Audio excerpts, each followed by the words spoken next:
Good morning मेरे प्यारे दोस्तों। जैसा कि आप जानते हैं आज हम इकोनॉमिक्स पढ़ाने वाले हैं, जिसमें एक चैप्टर 2 आज होने वाला है, अर्थव्यवस्था की केंद्रीय समस्याएं, जिसे हम central problems of an economy कहेंगे। ठीक है, तो मैंने दे रखा है कि मैंने बहुत सारे ये लिखवा रखा है कि जो जो मुझे पढ़नी है आज। तो study material included in chapter लिख दिया मैंने। तो बिना देर के हम आज इसको शुरुआत करेंगे। बहुत ही कम टाइम में आपका ये सारा कंप्लीट कर देने वाली हूँ मैं ज़्यादा कुछ नहीं लूँगी आपका समय। मतलब आप कुछ टाइम मेरे लिए निकाल सकते हो बस इसको सुनने के लिए। तो मैं आपको ये पढ़ाने वाली हूँ जिसमें कि बहुत सारे दे रखा है मैंने। तो मैंने आर्थिक समस्या क्या है, आर्थिक समस्या की परिभाषाएँ, आर्थिक समस्या क्यों उत्पन्न होती है, बट ये सब इसे लिखा रखा है। तो बस मैंने आज उसी को कंप्लीट करनी है। ठीक है, तो अब बिना देर किए अब जैसे सुने, अब मैं आगे पढ़ाने वाली हूँ, बस अब इसे अच्छा से सुनिएगा। तो मैंने आर्थिक समस्या क्या है मैं ये पहले जानूंगी। ठीक है,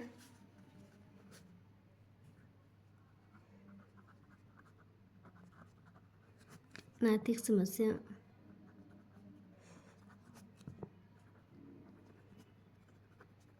जैसे कि मैंने फर्स्ट चैप्टर में पढ़ा रखा था कि आर्थिक क्रिया किसे कहते हैं, तो बस उसी के इंक्लूड ये दिया हुआ है। ठीक है, इसमें मैंने चैप्टर 1 कंप्लीट करा रखा है और चैप्टर 2 पढ़ाने वाली हूँ। ठीक है, तो मैंने लिख रखा है कि आर्थिक समस्या क्या है, तो मैं इसके बारे में जानती हूँ आज। आर्थिक समस्या है क्या भाई, अधिकतर लोगों का मन में एक ख्याल आता होगा। तो आर्थिक समस्या है कि मानवीय आवश्यकताएं असीमित होती है और उन्हें संतुष्ट करने के लिए मानव के पास साधन सीमित होते हैं, और सीमित साधनों से असीमित आवश्यकताओं को संतुष्ट एक समस्या बन चुकी है। बस एक छोटा सा बात है, बस यही एक लाइन तो आपको समझना है।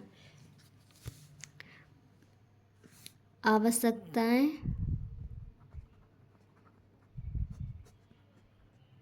ठीक है असीमित,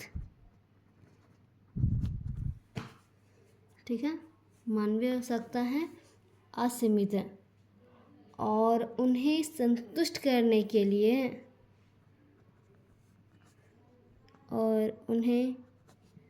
संतुष्ट करने के लिए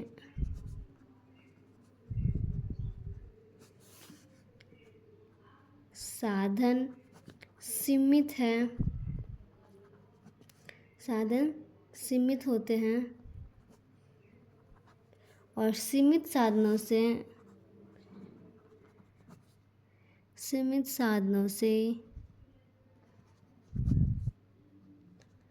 मनुष्य की आवश्यकताओं की संतुष्टि एक समस्या है। ठीक है, सब मनुष्य जो सीमित साधनों से असीमित आवश्यकताओं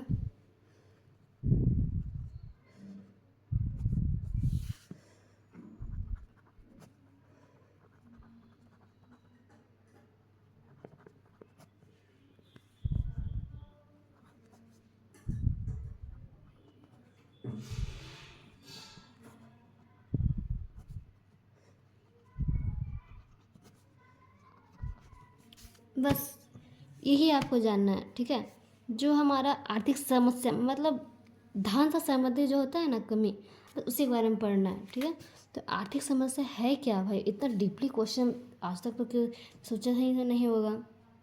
अधिकतर बच्चे ना इकोनॉमिक्स लेते ही नहीं है। ठीक है, डर के मारे कि भाई इकोनॉमिक्स में बहुत क्या क्या लिखना रहता है, तो कुछ नहीं होता इसमें, कुछ नहीं होता। तो बस मैं जिस तरह समझा रही हूँ बस आप उसी तरह समझ जाओ। मैं आर्थिक समस्या क्या भाई बहुत डीपली से समझा रही हूँ, अच्छा से समझिएगा।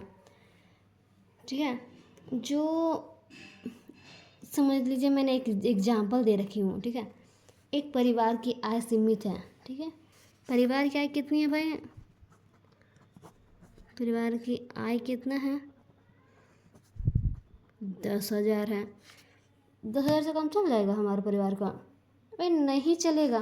कैसे चलेगा 10,000 में, बच्चों को पढ़ाना है, स्कूल का फीस देना है, ट्यूशन का फीस देना है, राशन सामग्री सामान है, उसके बाद बहुत सारे घर का सामान होता है, अरे बहुत खर्चा बढ़ जाता है। 10,000 में होने ही वो क्या वाला है।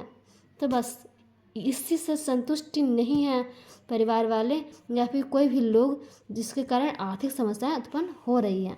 ठीक है, एक सिंपल सा भाषा है। तो बस बोलना मैं यही चाह रही हूँ ना कि एक परिवार क्या है, सीमित होती है, जबकि उनकी आवश्यकता है ना असीमित होती है।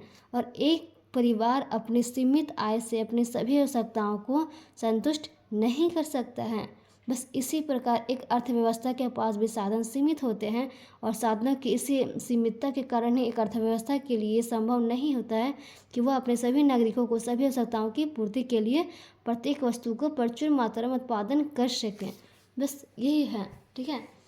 यही हमारा आर्थिक समस्या है, जो कि ज़्यादा कुछ है नहीं इसमें, बस यही है, ठीक है। तो हम अब आगे दूसरे से पढ़ते हैं आर्थिक समस्याएं की परिभाषा। अगर आपको नहीं समझ में आता तो कमेंट में ज़रूर कर सकते हैं, बट ऐसा कोई भारी बात नहीं है कि जो मैंने समझा रहा हूँ, ठीक है। तो समझना तो आपके बस में है, नहीं समझ में आ रहा तो मैं क्या कर सकती हूँ। तो मैंने आपको बता दिया कि आर्थिक समस्या है क्या। अब उसकी परिभाषाएं क्या है भाई, परिभाषा भी जान लेते हैं।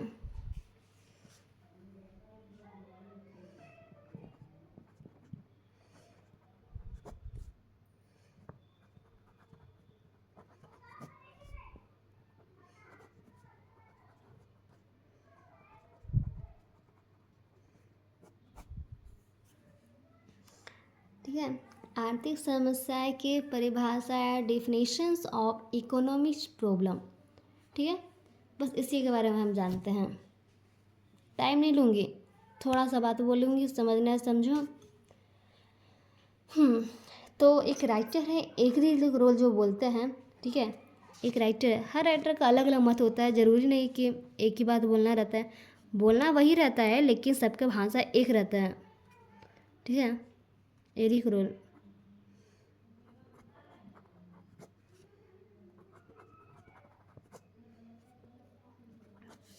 एरिक रोल क्या बोलना चाहते हैं, जो आर्थिक समस्या है ना, जो मैंने अभी पढ़ाया है इकोनॉमिक्स से,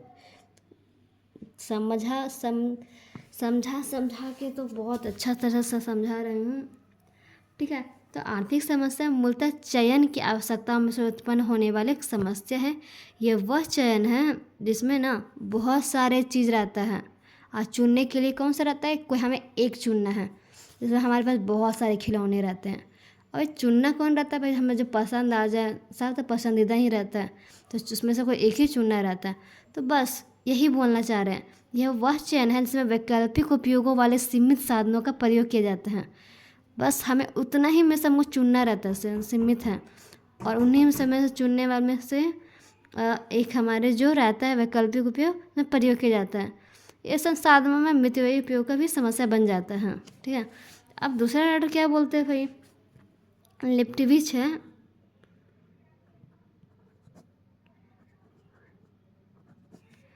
अब दूसरा राइटर बोलते हैं, इसमें चयन की समस्या बताया गया है, ठीक है। अब लेफ्टविच क्या बोलना चाह रहा है, जो लेफ्टविच बोलना चाह रहे हैं कि आर्थिक समस्या का संबंध वैकल्पिक मानवीय आवश्यकताओं में सीमित साधनों का प्रयोग करना और इसी संसाधनों की दृष्टि का उपयोग करने से है कि आवश्यकताओं की अधिकतम संभव संतुष्टि हो सके। साधन सीमित है भाई, उन्हीं में से देखना है कि कैसे हमको अपने आवश्यकता को संतुष्टि करना है, बस यही बोलना चाह रहे हैं। अब अच्छा से बताया जाए तो जब विभिन्न आवश्यकताओं की संतुष्टि के लिए साधन का सीमित साधनों का कुशलतम प्रयोग किया जाता है तो वही आर्थिक समस्या उत्पन्न होता है। तो ये बोलना चाह रहे हैं, जब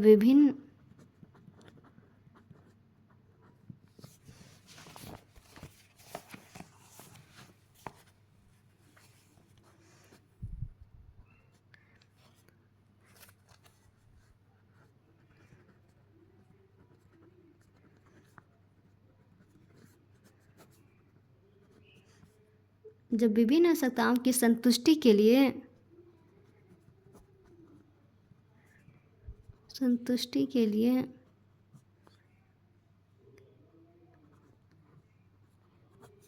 सीमित साधनों कुशलतम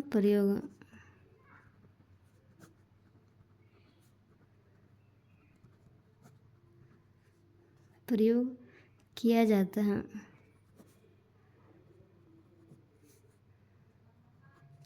तब आर्थिक समस्या उत्पन्न होती है। ठीक है,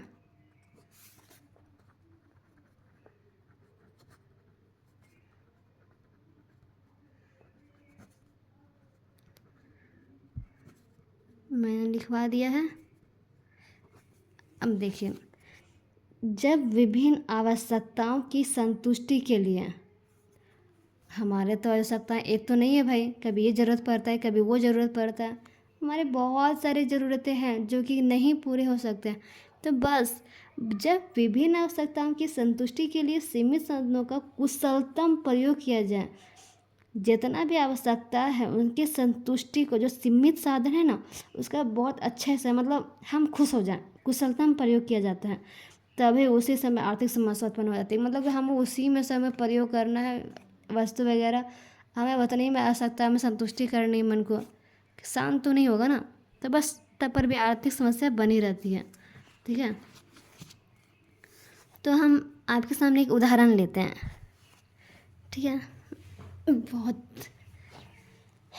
किसान के पास 1 एकड़ भूमि है। ठीक है, किसान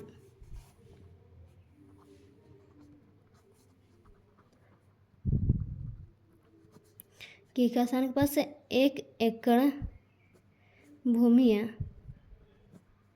ठीक है, और साधन के रूप में भूमि सीमित है। हमारा जो ये भूमि है ना, ये सीमित है। ठीक है, उसके वैकल्पिक प्रयोग है, भूमि पर गेहूँ उगाया जा सकता है। ठीक है, इसी ज़मीन पर हमको गेहूँ उगाना है, गन्ना उगाना है, चावल उगाना है, और आपका मन जो भी उगा सकते हैं। ज़मीन जो है वो सीमित है, इना के मतलब अलग अलग लगा रहे हैं तो मतलब बढ़ जाएगा। हम इसी ज़मीन पर गेहूँ लगाना है, गन्ना लगाना है, चावल लगाना है, ये सब ये सीमित भूमि पर दोनों फसलें का नहीं उगाई जा सकती है। ठीक है, हम इस भूमि पर जो है गेहूँ गन्ना लगा सकते हैं भाई? नहीं लगा सकते। हमें कोई लगाना पड़ेगा तो कोई एक ही लगाना पड़ेगा। ये किसान को चुनना रहता है कि वो अपने खेत में कौन सी फसल उगाए ताकि उसे अधिकतम लाभ प्राप्त हो। इसी प्रकार साधन की सीमितता एवं साधन के वैकल्पिक प्रयोग चुनाव की समस्या उत्पन्न करती है। ठीक है, तो बस इसमें कुछ है नहीं जिसमें कि हम लोग इतना टेंशन ले रहे हैं। तो बस आर्थिक समस्या में यही बात बोला गया है। उदाहरण के रूप में तो मैंने दे दिया है कि एक किसान के पास 1 एकड़ भूमि है। 1 एकड़ भूमि में हम 2 चीज़ नहीं एक साथ लगा सकते हैं, और इसी को हम चुनेंगे कि हम क्या लगाएं कि हमें अधिकतम से अधिकतम लाभ प्राप्त हो। और इसी को समस्या हो जाती है कि हमें वैकल्पिक प्रयोगों में कि हम क्या लगाएं कि अधिकतम से लाभ प्राप्त हो, जिससे कि हमें आगे चलकर प्रॉफिट हो। तो बस इतना ही बात है। तो हम अब आगे पढ़ते हैं, मानव की आर्थिक समस्या उत्पन्न क्यों होती है। अब हम तीसरा पॉइंट पर आते हैं।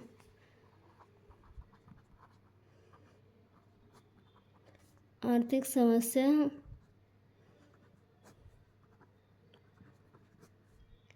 क्यों उत्पन्न होती है।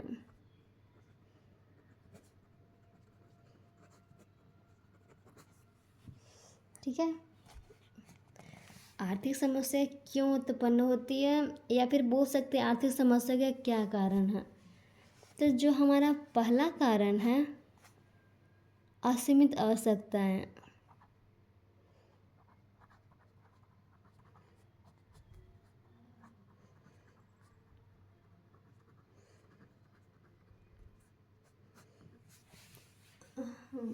तो मेरा पहला पॉइंट ये है असीमित आवश्यकताएं, और दूसरा पॉइंट है आवश्यकताओं की तीव्रता में अंतर।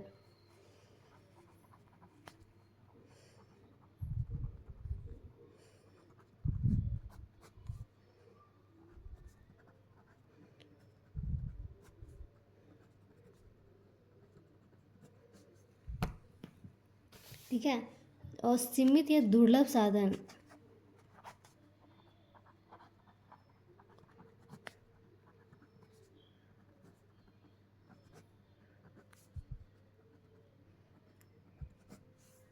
ठीक है, हमारा 3 पॉइंट इधर हो चुका है, जो कि मतलब आर्थिक समस्या के कारण हो या फिर पैसा उत्पन्न होती है, इसका 5 टॉपिक है।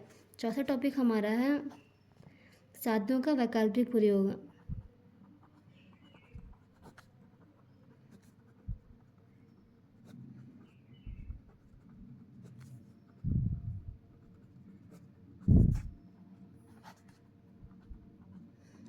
5वां पॉइंट है चयन या चुनाव की समस्या।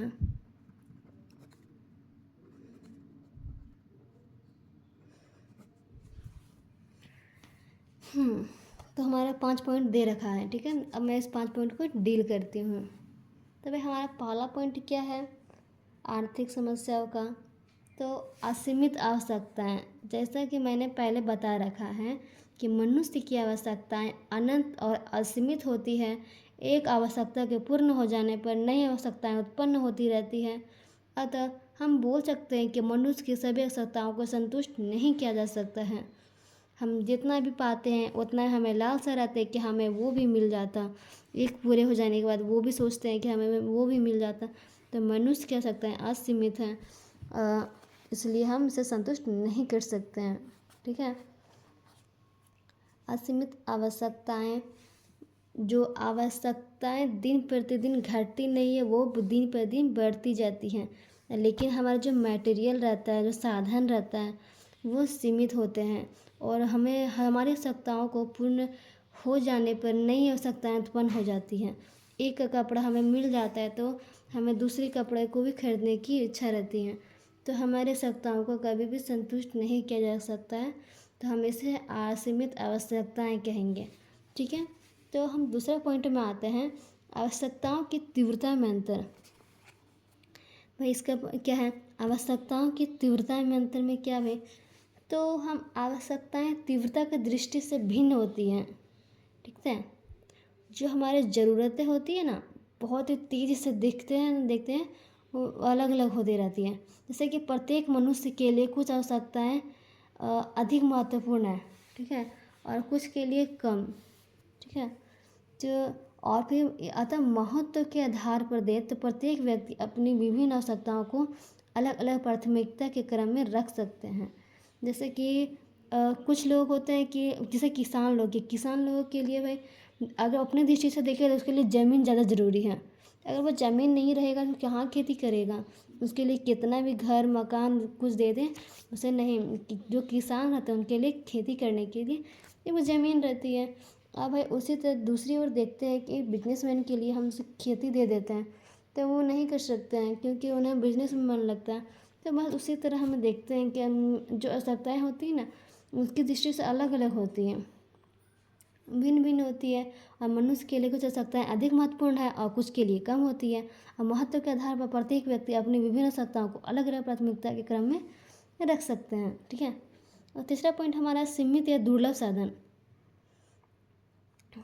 पानी है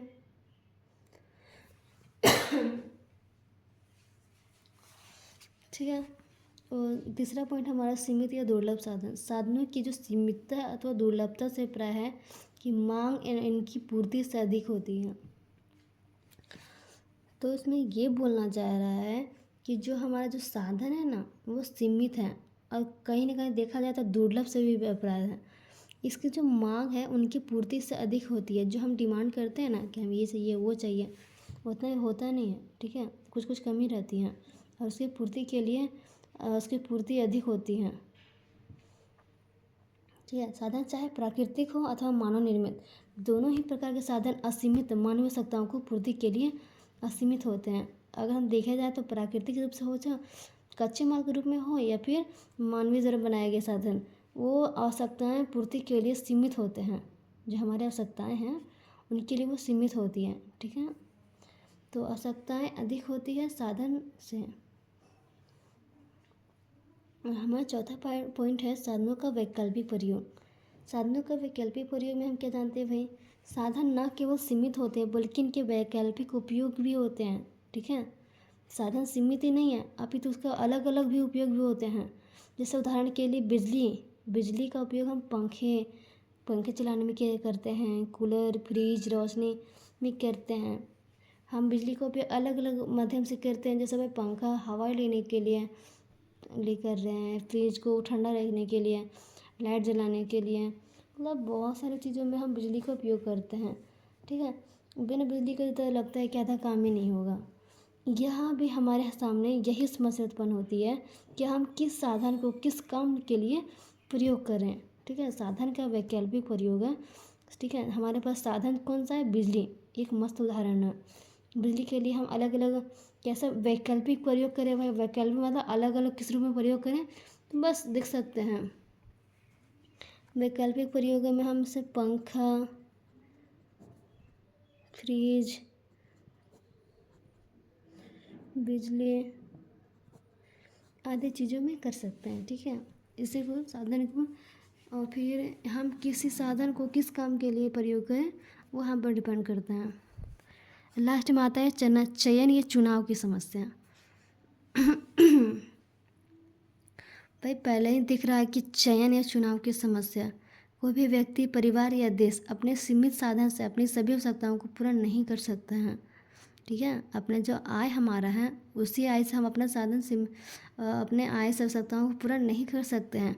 और उनके सामने ये समस्या बनी रहती है कि वह अपने कौन से साधन को कितनी मात्रा में कौन से आवश्यकता में पूर्ति में लगाए कि उसे मतलब ज़्यादा समस्या उत्पन्न ना हो, ठीक है। तो दूसरे शब्द हम अगर हम देखते हैं, मतलब उसके सामने जो चयन की समस्या उत्पन्न होती है, और चयन की समस्या ही आर्थिक समस्या कहलाती है, ठीक है।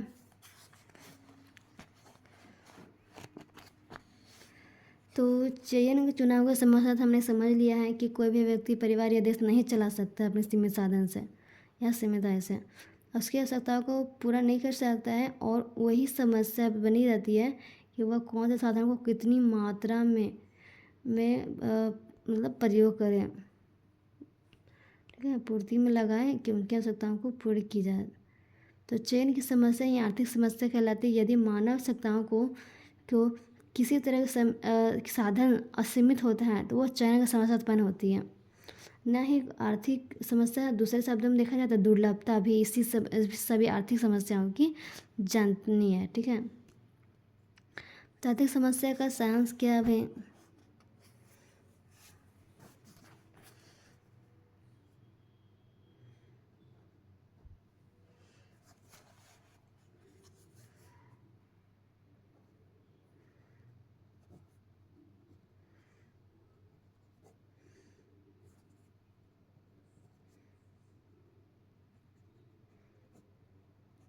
सारांश जानते हैं, ठीक है। असीमित आवश्यकता,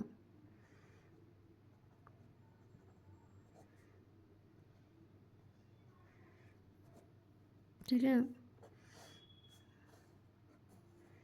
असीमित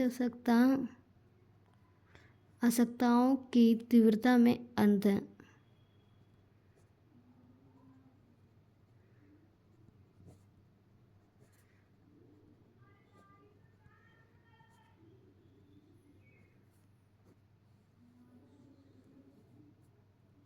ठीक है भाई।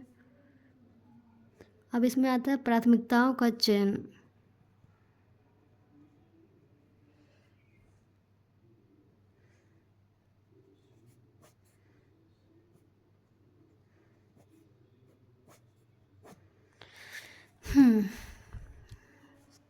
अब हम इसी से बनता है कि आर्थिक समस्या क्यों उत्पन्न होती है।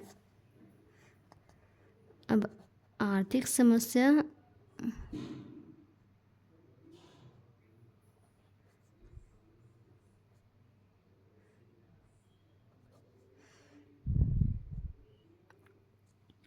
ठीक है।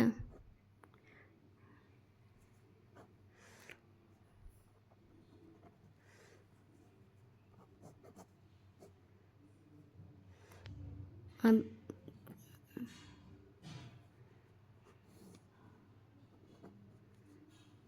इसमें आती है चुनाव की समस्या,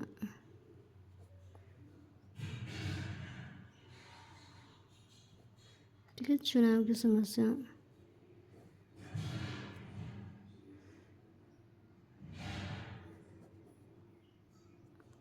इसका पावर पॉइंट है आर्थिक समस्या का उदय कैसे हुआ।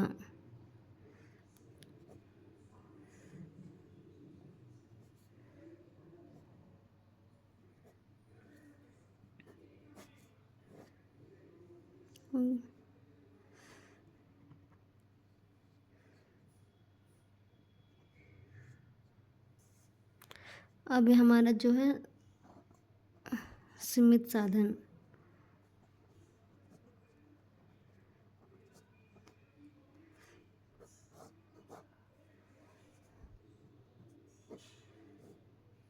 साधनों का वैकल्पिक प्रयोग,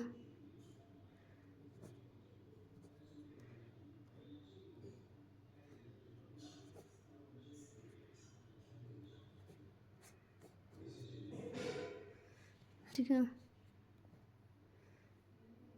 साधनों की कुशलता में प्रयोग,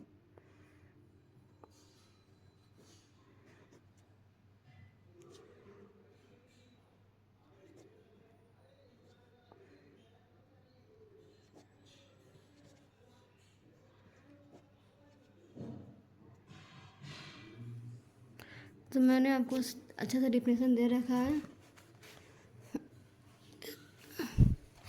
तो हम पढ़ेंगे अर्थव्यवस्था की केंद्रीय समस्याएं।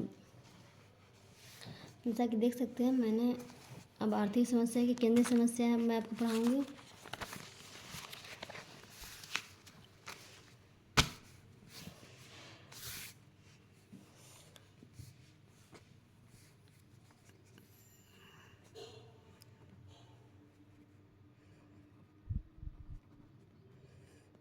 अर्थव्यवस्था की केंद्रीय समस्या, ठीक है, central problems of an economy. तो हम इसके बारे में पढ़ते हैं, ठीक है। तो अर्थव्यवस्था से अभिप्राय है उस आर्थिक प्रणाली से जिसके द्वारा समाज की आर्थिक क्रियाओं का संचालन किया जाता है, ठीक है। और फिर प्रत्येक देश किसी न किसी आर्थिक प्रणाली पर आधारित होता है। आर्थिक प्रणाली के प्रमुख रूप है पूंजीवाद, समाजवाद, मिश्रित अर्थव्यवस्था, ठीक है। इन तीन अलग अलग वर्गों में बांटा गया है। इसमें साधनों की सीमितता एवं उनके वैकल्पिक प्रयोग आवश्यकताओं के अंततः के कारण ही साधनों को साधिक के बीच तालमेल बिठाने के लिए समस्याएं प्रत्येक आर्थिक प्रणाली में विद्यमान रहती है और इन्हें अर्थव्यवस्था का केंद्र समस्या या फिर मूलभूत समस्याएं कहते हैं। तो हम देखते हैं कि जो हमारा अर्थव्यवस्था से जुड़ा है आर्थिक प्रणाली से,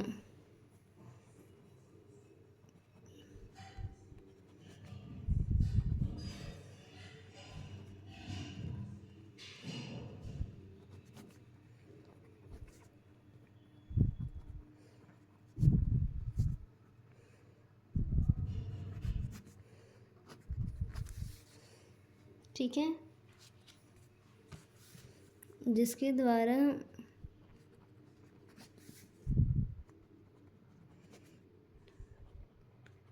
समाज की आर्थिक क्रियाओं का संचालन किया जाता है।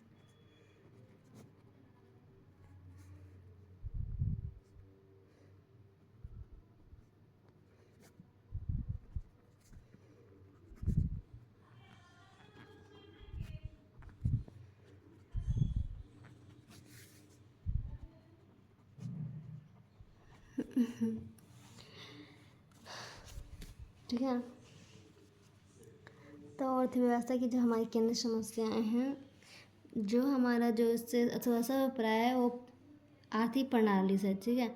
इसके द्वारा हम समाज की समस्त आर्थिक क्रियाओं का संचालन करते हैं और प्रत्येक देश किसी न किसी आर्थिक प्रणाली पर आधारित है।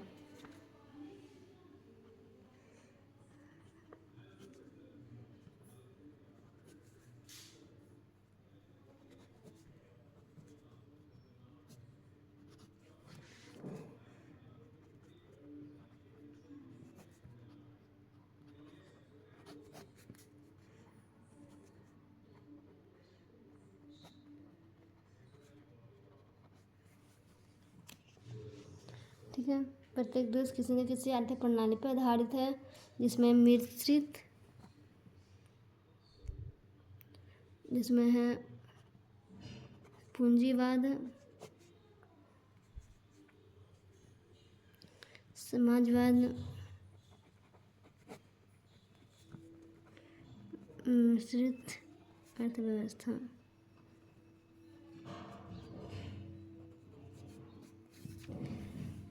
सिंपल सा फंदा है, तुरंत समझ में आ जाएगा। ठीक है, अब अर्थव्यवस्था की केंद्रीय समस्याएं क्या हैं?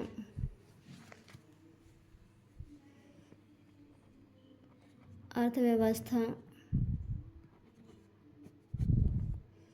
की केंद्रीय समस्याएं,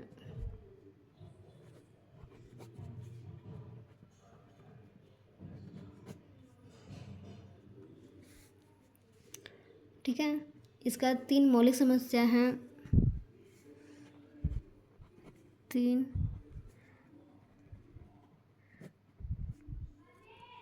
मौलिक समस्याएं,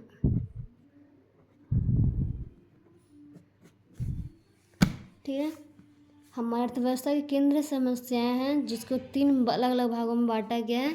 इसमें पहला आता है, क्या उत्पादन किया जाए तथा कितनी मात्रा में किया जाए।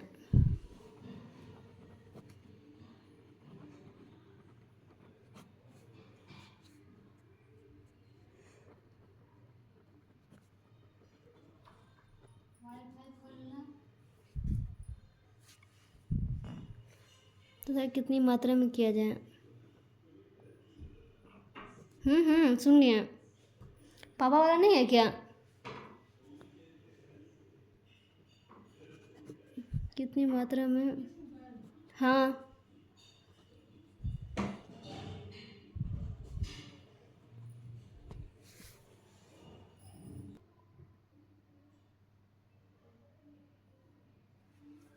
ठीक है। क्या उत्पादन किया जाए तथा कितनी मात्रा में किया जाए। दूसरा पॉइंट है, उत्पादन कैसे किया जाए।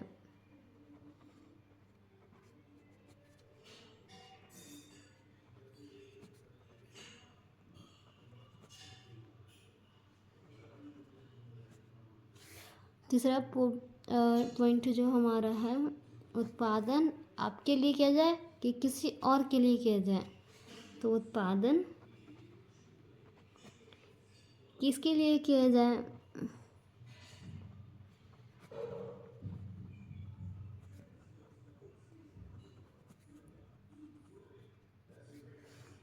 ठीक है, क्या उत्पादन किया जाए, कितनी मात्रा में किया जाए, पहले हम इसके बारे में समझते हैं। तो भाई, क्या उत्पादन करें और कितनी मात्रा में करें, ये भी तो होता है ना कि हम कुछ भी मतलब थोड़ी ना उत्पादन कर देंगे कि कोई आदमी कि उसे खरीदेगा कि नहीं खरीदेगा। हम बिना सोचे समझे तो नहीं करेंगे। तो बस इसी के बारे में जानते हैं। तो अर्थव्यवस्था की पहली जो समस्या होती है ना, केंद्रीय समस्या, इसका संबंध है चयन की समस्या।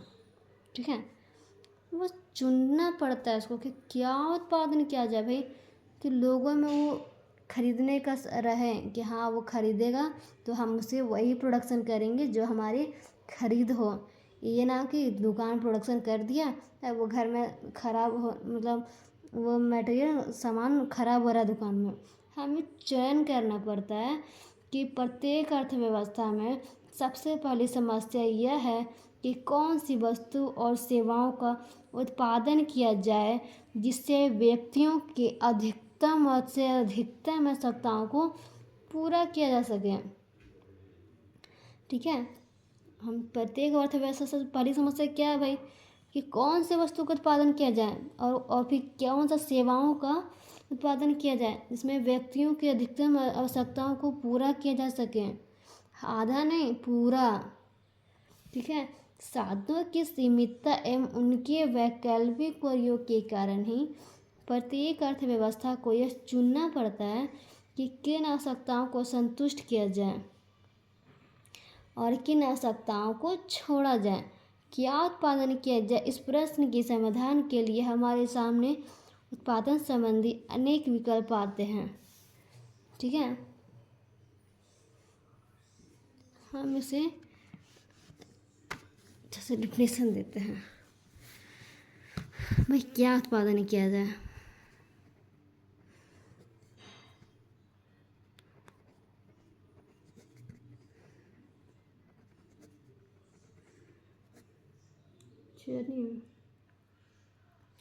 ठीक है, क्या उत्पादन किया जाए भाई, इसका अंदर ये टॉपिक आता है चयन की समस्या।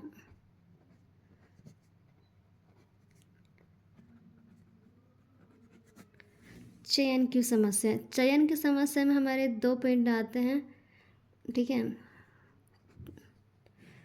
चयन, हमारे पास वैकल्पिक प्रयोग उपयोग होता है कि हमें क्या चुनना है, हमारे पास विकल्प, ठीक है, ऑप्शंस आते हैं, ठीक है।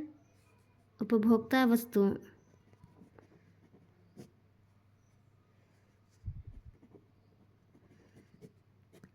दूसरा है पूंजीगत वस्तु।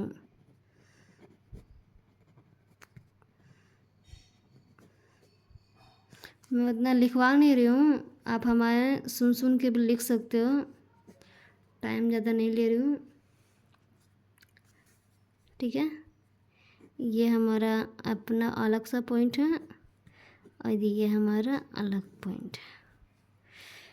हमारे पास ऑप्शंस आते हैं, एक उपभोक्ता वस्तु, मतलब जो कंज्यूमर को कौन सा वस्तु को प्रोडक्शन करें जो उपभोक्ता लोग खरीदें, और एक पूंजीगत वस्तु है जिसमें हम पूंजी लगा के वस्तु खरीदते हैं, ठीक है।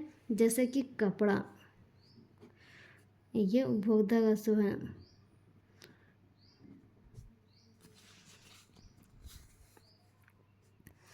जैसे कपड़ा, स्कूटर, नहीं उसको नहीं है, ठीक है। कपड़ा, गेहूँ आदि,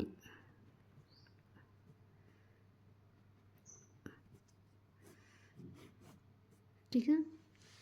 और पूंजीगत वस्तु में क्या आता है भाई, जैसे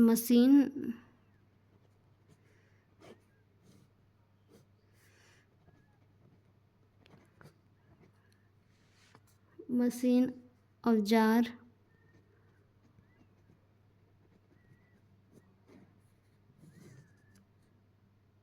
ट्रैक्टर आदि,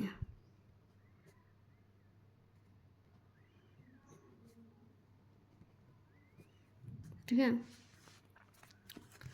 अब हमारे दूसरा विकल्प में क्या आता है,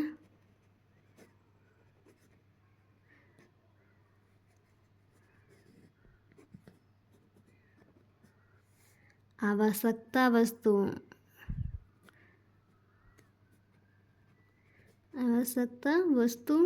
और दूसरा में आता है विलासिता वस्तु,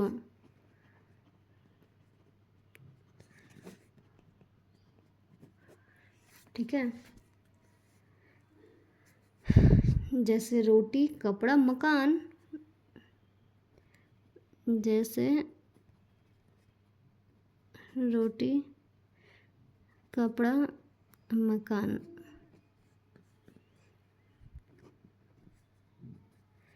इसमें है कार, आभूषण आदि,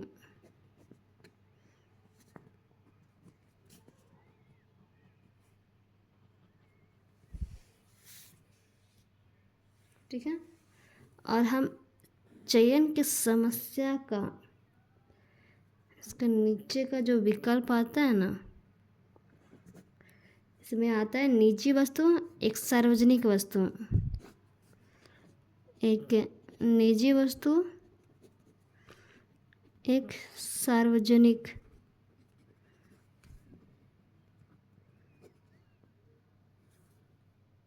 ठीक है। निजी वस्तु में क्या आता है भाई, मकान, स्कूटर, फैक्ट्री,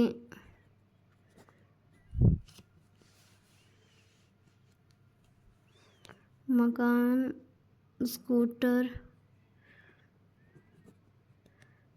फैक्ट्री। भाई इसमें क्या आता है,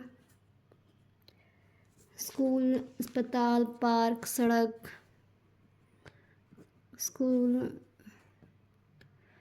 अस्पताल, पार्क, सड़क, etc आदि, ठीक है। अब हम इसे समझाते हैं। तो मैंने आपको दिखा दिया है कि क्या उत्पादन किया जाए, क्या उत्पादन में क्या आता है, पहले चयन की समस्या, पहले हमें चयन करना पड़ता है हमें क्या उत्पादन करना है, ठीक है। जब हमारे पास ऑप्शंस आते हैं, ठीक है, ठीक से देखिए, हमारे पास ऑप्शंस आते हैं कि एक उपभोक्ता वस्तु होता है, एक पूंजीगत वस्तु होता है। उपभोक्ता वस्तु मतलब जैसे कि हम लोग कंज्यूमर है, उपभोक्ता है, हम लोग दुकान पे जाते हैं, वस्तु खरीदते हैं। एक पूंजीगत वस्तु है जिसमें मशीन पैसा लगा कर किया जाता है, मशीन बड़े बड़े सामान को लिया जाता है। तो ठीक है, तो हम यही आज पर समझते हैं। जब एक अर्थव्यवस्था यह तय कर लेता है कि कौन सी वस्तु या सेवाओं का उत्पादन करना है, तो उसे यह भी निर्णय लेना पड़ता है कि उन वस्तुओं का कितनी मात्रा में उत्पादन किया जाए, केवल कितनी मात्रा में उत्पादन किया जाए। ठीक है, कौन सी वस्तु या सेवा का उत्पादन करना है, यह निर्णय लेना पड़ता है कि उन वस्तुओं को कितनी मात्रा में उत्पादन किया जाए। ठीक है, यह निर्णय लेना पड़ता है कि उपभोक्ता वस्तु का कितना उत्पादन किया जाए। जो उपभोक्ता है उसको जो जब कोई हमारा वस्तु उतने ही मात्रा में हमें उसे उत्पादन करेंगे जितना वो सामान बिक सके।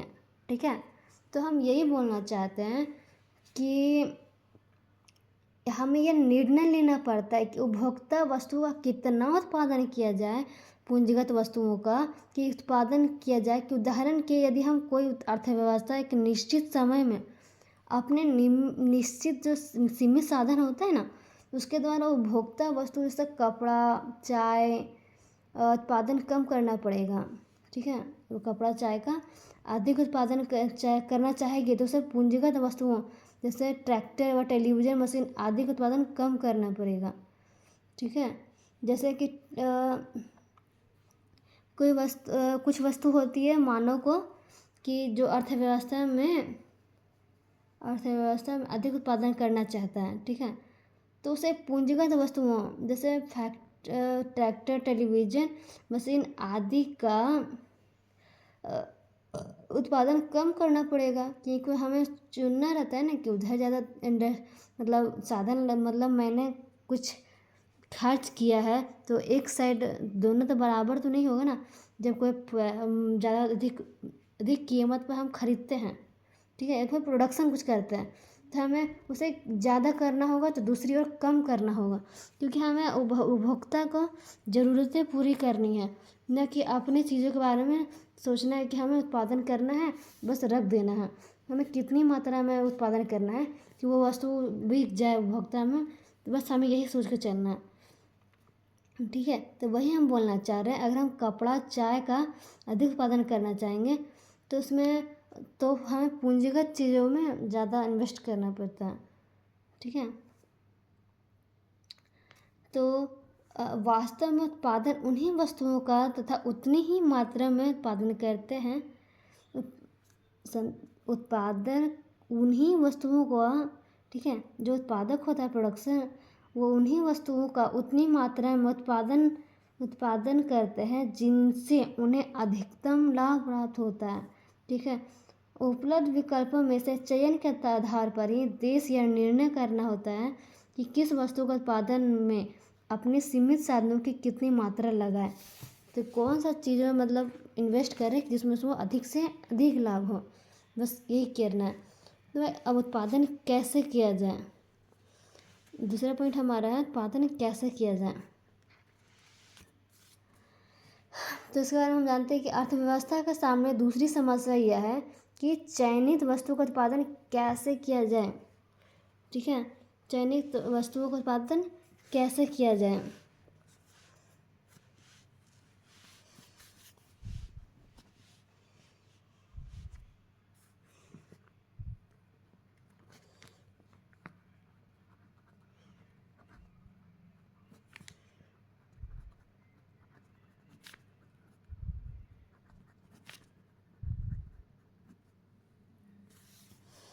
ठीक है, उत्पादन कैसे किया जाए।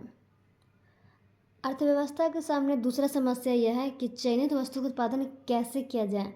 अगर मैंने चुन लिया कि हमें आर्ट्स, कॉमर्स, साइंस में से हमें कॉमर्स लेना है, ठीक है, तो भाई कॉमर्स तो ले लिए, पढ़ना कैसे भाई, ये भी तो समझना ज़रूरी है ना। तो बस यही उसमें रहता है कि चयन वस्तु का उत्पादन कैसे करें। अगर मैंने उसे चुन लिया तो वस्तु उत्पादन कैसे करें, यह तकनीक चुनाव का कारण समस्या है। ठीक है, वास्तव में तकनीकी चुनाव का समस्या है। उत्पादन की तकनीक दो प्रकार की होती है। ठीक है, जो उत्पादन होता है उसकी तकनीकी दो प्रकार की होती है। पहला है श्रम प्रधान तकनीक, जिसमें बहुत मेहनत करना पड़ता है, जैसे किसान लोग। श्रम प्रधान तकनीक, ठीक है। और दूसरा है पूंजी प्रधान तकनीक।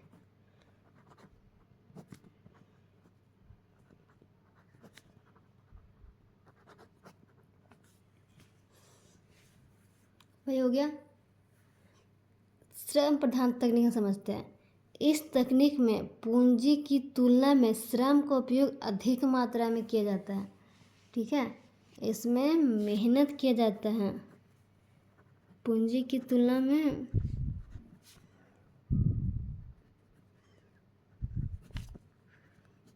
श्रम अधिक है, ठीक है। और इसमें है कि इस तकनीक में श्रम की तुलना में पूंजी का उपयोग अधिक मात्रा में किया जाता है। श्रम की तुलना में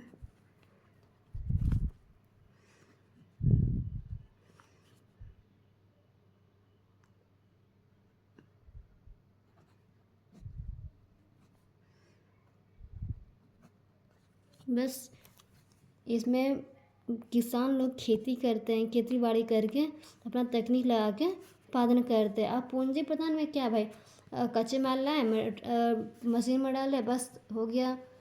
तो बस इसी दोनों में यही फ़र्क था कि उत्पादन कैसे किया जाए। तो हम उत्पादन कैसे किया जाए हम देख सकते हैं, उसको बनाते हैं उत्पादन कैसे किया जाए।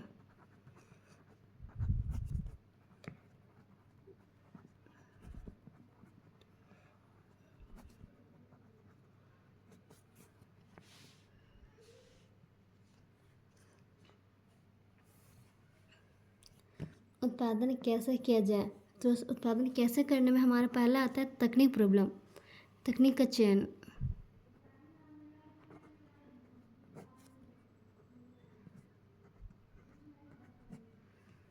ठीक है, इसमें हमारा दो आता है श्रम प्रधान,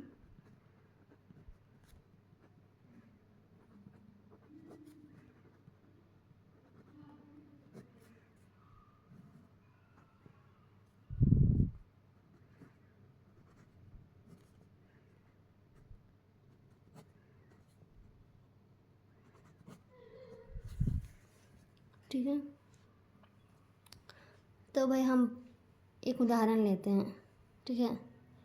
जब हम कपड़े का उत्पादन हथकरघा मतलब श्रम प्रधान तकनीक अथवा पावरलूम, इसमें पूंजी प्रधान तकनीक, दोनों तकनीक से किया जा सकता है। लेकिन इस समस्या के समाधान के लिए हमें वही तकनीक अपनानी होगी जिसमें सीमित साधन का प्रयोग कम हो। यदि दोनों उत्पादन तकनीकों के द्वारा उत्पन्न उत्पादन समान हो तो अधिक कुशल तकनीक उसे कहा जाएगा, ठीक है। अगर हम इस समस्या समाधान के लिए हमें तकनीक अपनाना होगा जिसमें सीमित साधन का प्रयोग कम हो और दोनों उत्पादन तकनीक के द्वारा भी उत्पन्न उत्पादन में समान हो, उसे अधिक कुशल तकनीकी उसे कहा जाएगा। जैसे सीमित साधनों की कम से कम मात्रा का उपयोग करें, ठीक है। अब तीसरा पॉइंट हमारा उत्पादन किसके लिए किया जाए।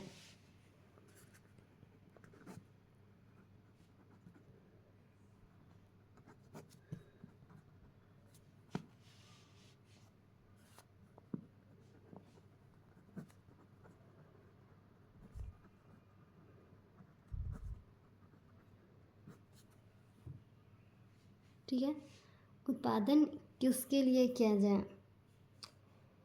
तो अर्थव्यवस्था में क्या है, कितना है, कैसे है, जैसे समस्या का हमारा समाधान बाद में होता है, ठीक है।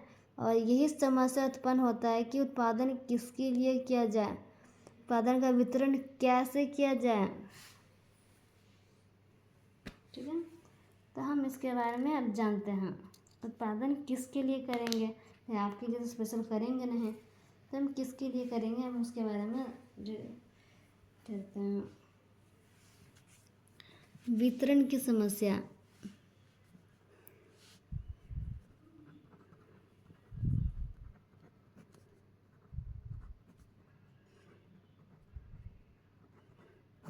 ठीक है। वितरण की समस्या में पहला है दो पहलू,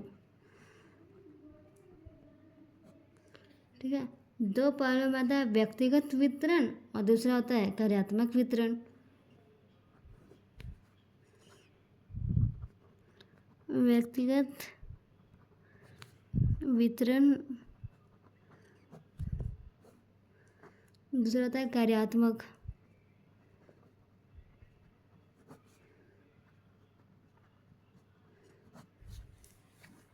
ठीक है, जो हमारा व्यक्तिगत वितरण होता है उसको पर्सनल डिस्ट्रीब्यूशन कहते हैं। ठीक है, और हम इसके नीचे देखते हैं कि आय वितरण की असमानता की समस्या से संबंधित होता है।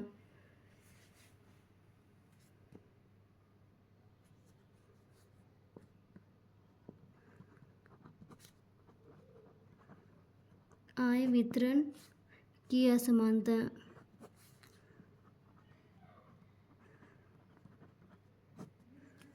ठीक है की समस्या से संबंधित है।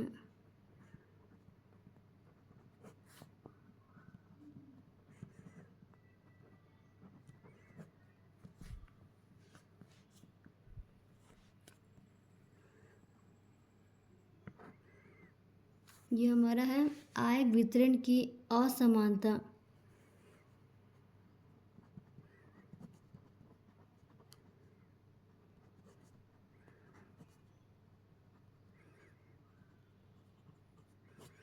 असमानता की समस्या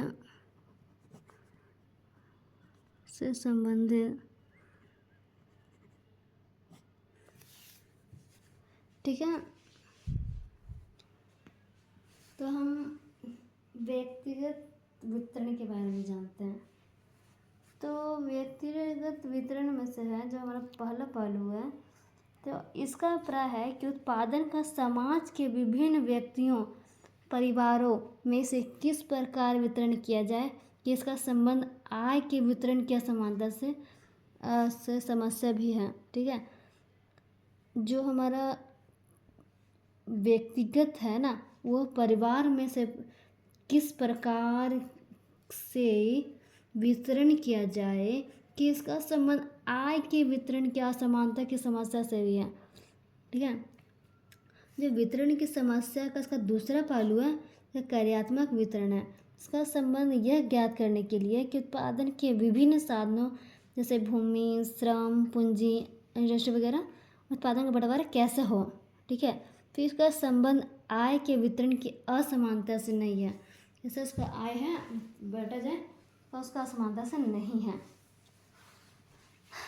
तो हम अब देखते हैं कि उत्पादन संभावना वक्र। ठीक है, मैंने तीनों को डील करा दिया है, क्या उत्पादन किया जाए, कितनी मात्रा में किया जाए, कैसे उत्पादन किया जाए, उत्पादन किसके लिए किया जाए। ठीक है, अब हम पढ़ते हैं उत्पादन संभावना वक्र।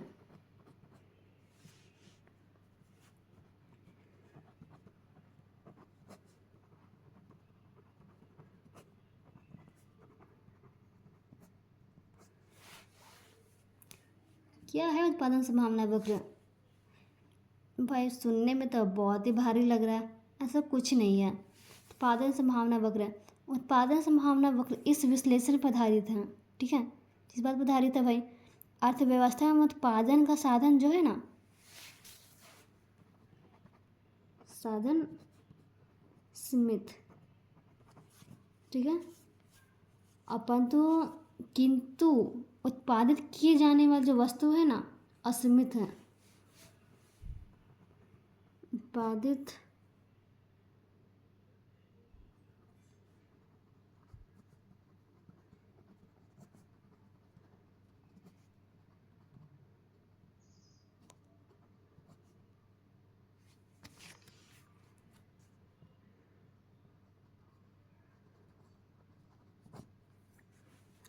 ठीक है, असीमित है। अर्थव्यवस्था को साधनों के वैकल्पिक उपयोगों के बीच चयन करना पड़ता है। ठीक है, जो अर्थव्यवस्था है हमारा, वो साधनों के बीच वो उसको वैकल्पिक उपयोग के बीच चयन करना पड़ता है कि किस प्रकार का वस्तुओं का उत्पादन का अनेक। ठीक है, अनेक वैकल्पिक अर्थव्यवस्था के सामने आते हैं जिस अर्थव्यवस्था के उत्पादन संभावना वक्र कहते हैं। मतलब किस प्रकार का वस्तु उत्पादन करें, किसके पास वैकल्पिक मतलब बहुत सारा अर्थव्यवस्था के सामने आता है कि उन्हें अर्थव्यवस्था उत्पादन संभावना वक्र कहते हैं, जिससे कि इन उत्पादन संभावना को रेखा चित्र द्वारा प्रदर्शित किया जाता है कि उनके द्वारा बनने वाले रेखा उत्पादन संभावना वक्र भी कहते हैं। तो हम सिंपल भाषा में समझते हैं कि वस्तु एवं सेवा के ऐसे सभी संभव उपयोगों को प्रदर्शित करती है जिन्हें अर्थव्यवस्था में उपलब्ध संसाधन, तकनीक और ज्ञान के साथ उत्पादित किया जाता है, जिसे हम एक उत्पादन संभावना को कहते हैं।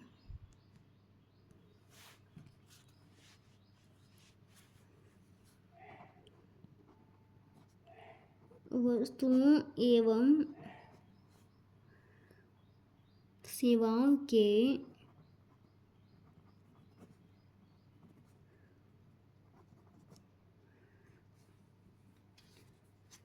के ऐसे सभी संभव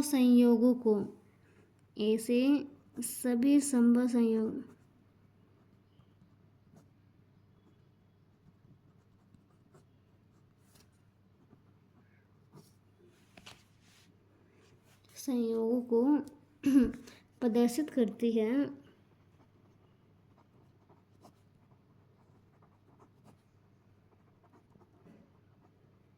जिन्हें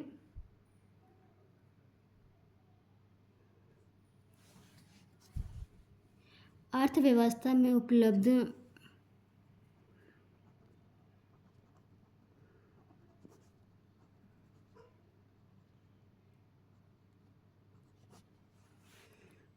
संसाधन एवं तकनीक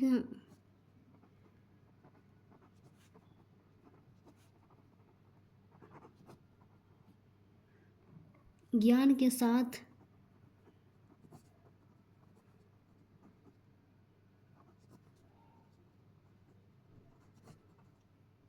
उत्पादित किया जा सकता है।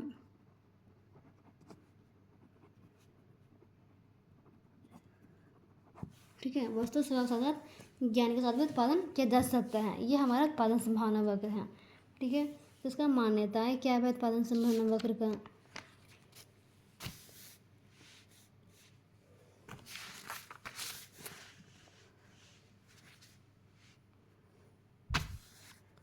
अब इसका उत्पादन संभावना वक्र मान्यता है।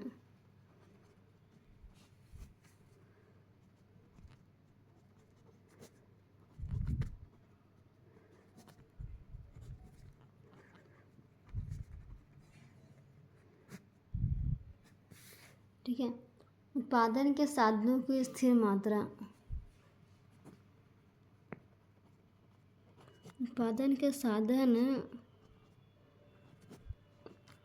उसकी जो मात्रा है ना वो स्थिर है।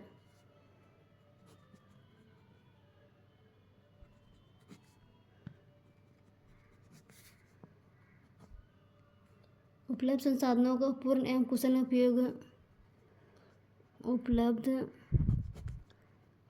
संसाधनों का पूर्ण एवं कुशल प्रयोग, स्थिर तकनीक,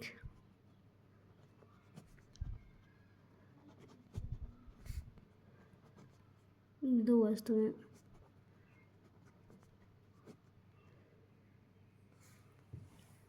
ठीक है, तो हम देखते हैं उत्पादन के साधनों की स्थिर मात्रा। तो उसमें फिक्स रहता है भाई कि इसमें ये बोलना चाह रहा है उत्पादन के जो साधन की मात्रा है वो स्थिर है, परंतु सीमित मात्रा में उन्हें के एक प्रयोग से दूसरे प्रयोग में हस्तांतरित किया जाता है सके। ठीक है, जो हमारा उत्पादन का साधन है ना वो मात्रा वही है, जो उसमें मात्रा है ना उसका प्रयोग एक दूसरे से किस पर हस्तांतरित किया जाए ना, इस पर जो साधन का उपयोग दोनों तरफ से हो जाए। और दूसरा पॉइंट हमारा उपलब्ध संसाधनों का पूर्ण कुशल प्रयोग।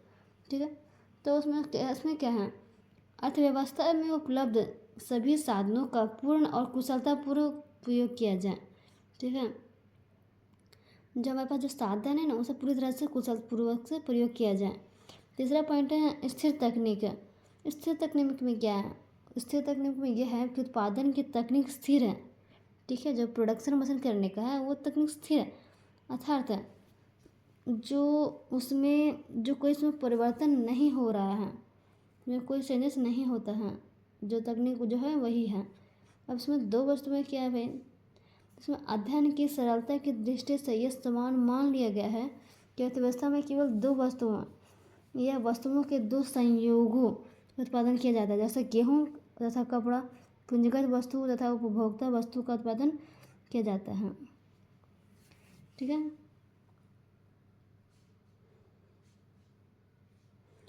अब हमारा है उत्पादन संभावना वक्र का विशेषताएं।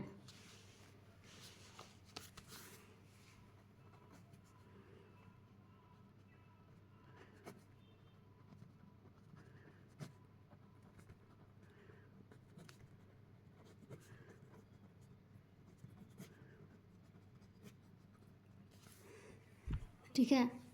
मैं इस विशेषताएं में क्या है, विशेषताएं में ये है हमारा जो हमारा पहला पॉइंट है, उत्पादन संभावना वक्र बाएं से दाएं नीचे की ओर गिरता है। भाई बाएं से दाएं ही क्यों गिरता है, तो हम समझाते हैं। उत्पादन संभावना वक्र बाएं से दाएं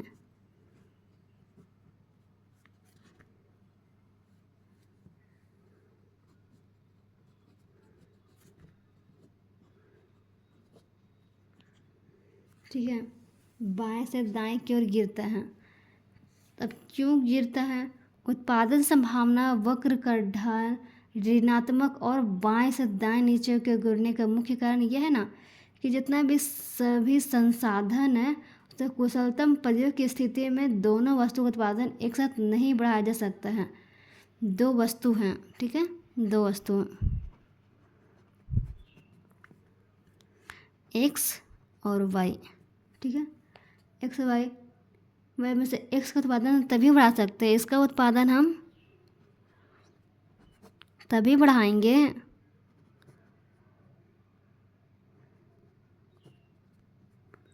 जब इसका उत्पादन घटाया जाए। ठीक है, ठीक है, वाई उत्पादन तभी बढ़ाया जा सकता है जब दूसरे वस्तु उत्पादन में कमी की जाए। तो बस इसीलिए बाएं से दाएं गिरता पता चलता है। ठीक है,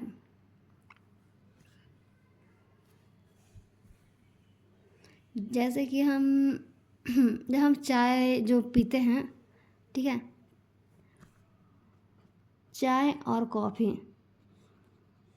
ठीक है, अगर हम चाय का डिमांड ज़्यादा करते हैं तो कॉफ़ी का तो मांग तो कम हो जाएगा ना, एकदम हो जाएगा। जब हम चाय सुबह सुबह पीते हैं तो कॉफ़ी पीने का क्या ज़रूरत है। तो इसीलिए ये बोला जा रहा है कि जब अब हम इसका उपयोग करते हैं, चाय का उत्पादन करते हैं, तो कॉफ़ी का डिमांड घट जाएगा, तो मतलब कॉफ़ी को उगाने में कमी किया जाएगा। इसलिए दाएं से बाएं गिरता पता चलता है। और दूसरा पॉइंट हमारा है उत्पादन संभावना वक्र मूल बिंदु की ओर न्यूनतः होता है।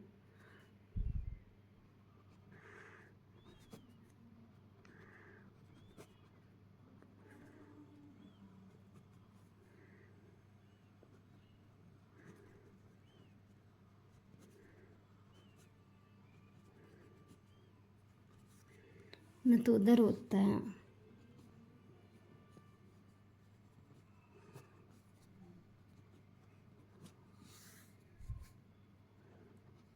ठीक है, इसका कहना क्या है भाई, इसका समझाते हैं।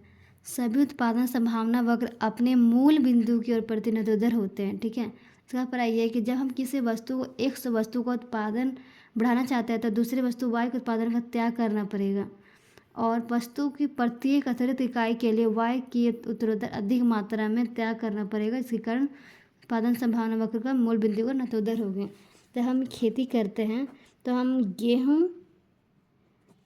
गेहूँ या फिर गन्ना, ठीक है, ये एक्स है ये वाई है, किसी एक चीज़ को लगाएंगे। ठीक है, जब एक चीज़ को लगाएंगे तो दूसरी की ओर क्या होगा, ना के बराबर होगा। ठीक है, हम इसका ना ही का देखेंगे, हम इसे देखेंगे कि मतलब इसे हम किस तरह उत्पादन किया जाए कि हमें ज़्यादा से ज़्यादा प्रॉफिट हो। तो बस यही बोलना चाह रहा हूँ। तो मैंने अभी तक सब चीज़ पढ़ा रखा है, तो फाइनली मैंने सारा कंप्लीट कर दिया है। इसमें कोई ऐसा कुछ नहीं है जो बचा खुचा हो।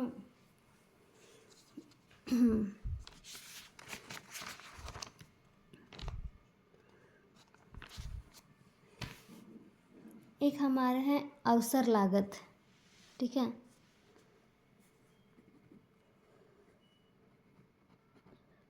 अवसर लागत, भाई अवसर लागत क्या है? अब किसी साधन की अवसर लागत से अभिप्राय उसके दूसरे सर्वश्रेष्ठ वैकल्पिक मूल्य से है, ठीक है। अगर हम सिंपल भाषा में बोले ना, जो जो हमारा साधन है ना, जिसे हमें चुनना पड़ता है, उसे लागत खर्च करते हैं, उसके ऊपर दूसरे सर्वश्रेष्ठ वैकल्पिक मूल्य से है, ठीक है। तो अवसर लागत की धारणा इस तथ्य पर आधारित है कि उत्पत्ति का साधन सीमित किंतु अनेक प्रयोग वाले हैं। क्योंकि प्रत्येक साधन सीमित है, इसलिए उसको सभी प्रयोगों से पूर्ण रूप से प्रयुक्त नहीं किया जा सकता। समाज की दृष्टि से किसी साधन को एक उद्देश्य के लिए प्रयोग करने का अर्थ है कि अवसर लागत वस्तु की वे मात्राएं हैं जिनका हमें त्याग करना पड़ता है, ठीक है। सिंपल भाषा में बोला जाए कि किसी एक वस्तु के उत्पादन की अवसर लागत वस्तु की वे मात्राएं हैं जिनका हमें त्याग करना पड़ता है, ठीक है। अतः वह लागत किसी साधन को उसके वर्तमान कार्य में लगे रहने के लिए प्रेरित करती है, अवसर लागत है, ठीक है। एग्जाम्पल हम लेते हैं, अवसर लागत का हम धारणाएं दे देते हैं, तो आप समझ जाइएगा।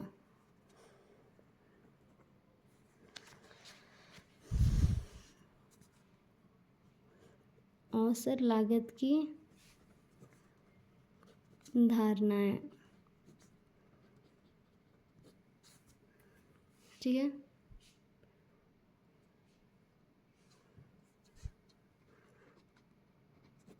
साधन निश्चित है, ठीक है। साधन है जो एक निश्चित मात्रा है,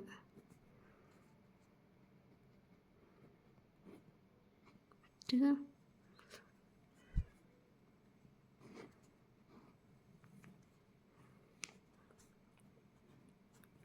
इसका वैकल्पिक प्रयोग है,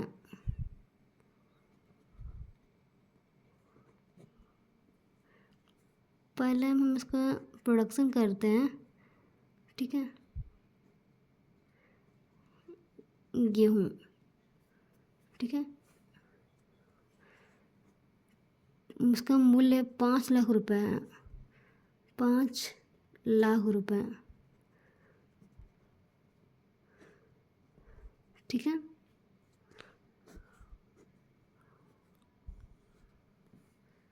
और इसमें क्या है, मशीन मूल्य, मशीन मूल्य 4 लाख रुपए,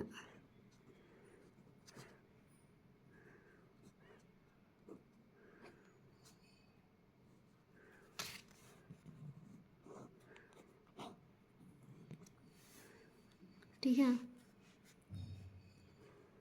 गेहूँ मूल्य 5 लाख रुपए था,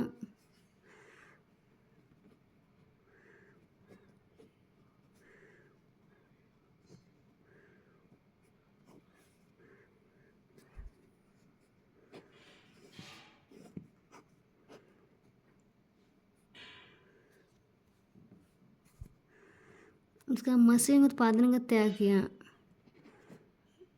मशीन उत्पादन का त्याग,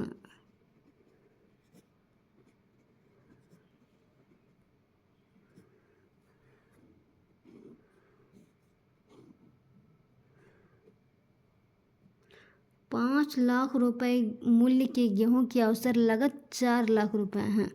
हमारा टोटल पता चलता है इससे, अवसर लागत में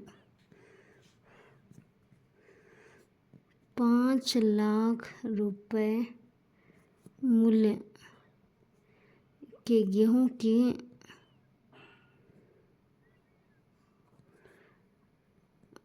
अवसर लागत 4 लाख रुपए। ठीक है, सिंपल सा फंदा है, साधन है निश्चित मात्रा में है, इसके बाद कैलकुलेट परियोग। जो गेहूं का मूल्य 5 लाख रुपए था तो वो 5 लाख रुपए ही है, बट दूसरे रूप देखते हैं कि जो मशीन जो है 4 लाख रुपए में खरीदा गया, इसमें मशीन उत्पादन का त्याग किया गया। चाहे 5 लाख रुपए का गेहूं होने के बाद भी गेहूं का अवसर लागत क्या है, 4 लाख रुपए मिला है। तो बस इसमें यही होता है। ठीक है, अब सीमांत अवसर लागत।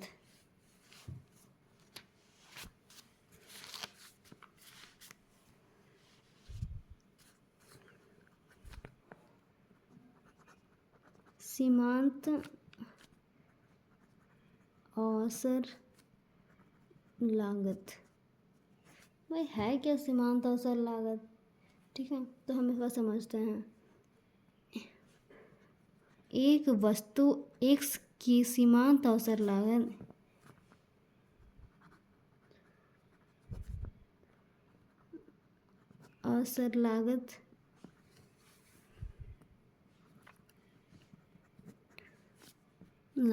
किसी दूसरे वस्तु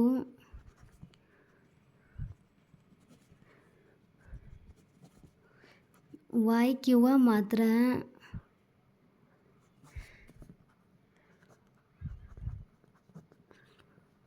जिसे X वस्तु की एक अतिरिक्त पाई का उत्पादन करने के लिए छोड़ना पड़ता है।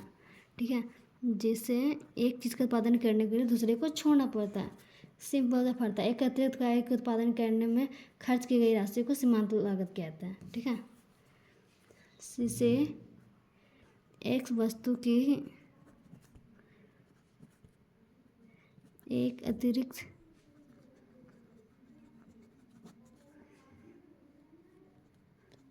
इकाई का उत्पादन करने के लिए छोड़ना पड़ता है।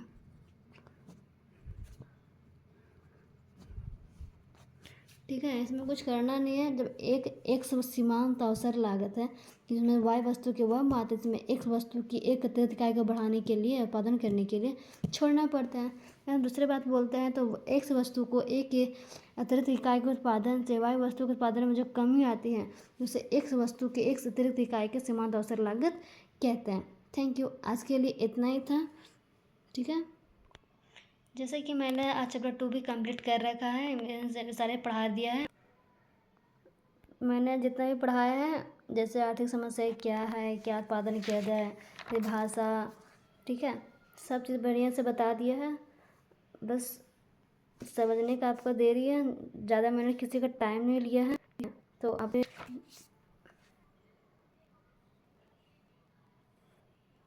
क्या बस नेक्स्ट क्लास में